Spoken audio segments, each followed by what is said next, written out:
Well, I've been homeless for a couple years now, and I've seen a lot of heroin. I've seen a lot about it, and I've never messed with it, but I've seen a lot of people die. I lost 4 friends over the summer due to the heroin epidemic, and it's just really crazy. They need help. New Hampshire, home to small towns, the first in the nation presidential primary, and America's heroin epidemic. New Hampshire Attorney General Joseph Foster has seen the epidemic up close. 193 deaths in 2013 to 326 in 2014, almost over 400 this past year. That's a really steep curve. 400 deaths are huge. If you were to extrapolate that to the national figures, and I always worry when I do math, but I think I have this right, it'd be about 100,000 deaths nationally. Nationally, they had about 45,000 deaths last year from overdoses, so New Hampshire has a really severe problem. As the 2016 presidential candidates court voters across the state, the heroin epidemic cannot be ignored. Their response to the issue helps define their platform and what could be the next presidency.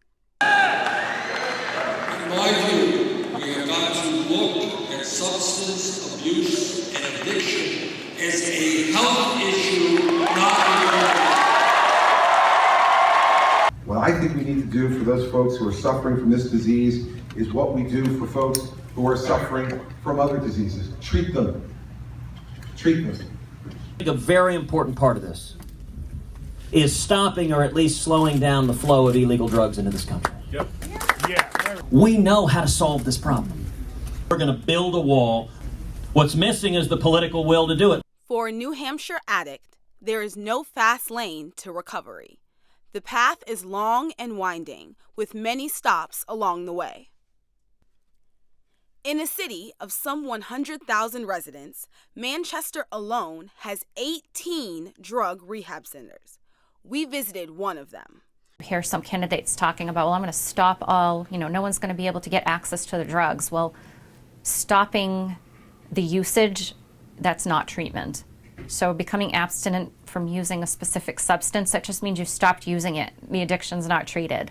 The addiction, once seen as simply a back alley problem, is now ranging over every socioeconomic background in the United States. This is a long road to have long-term treatment and then to tap into recovery resources.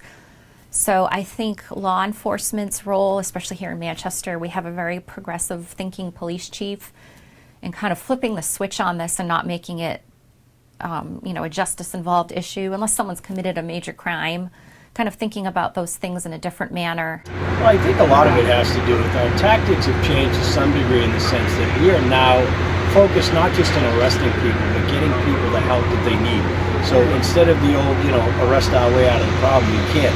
It's proven ineffective. So now we're trying to move forward and get people help and assist with nonprofits and opening more rehabs and work in the more collaborative nature. One of these candidates will be the next president. But will their ideas to end the epidemic translate to action in the White House?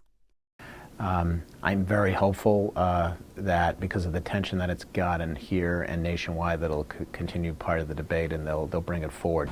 I know they say they might want to, but every year they say a lot of things.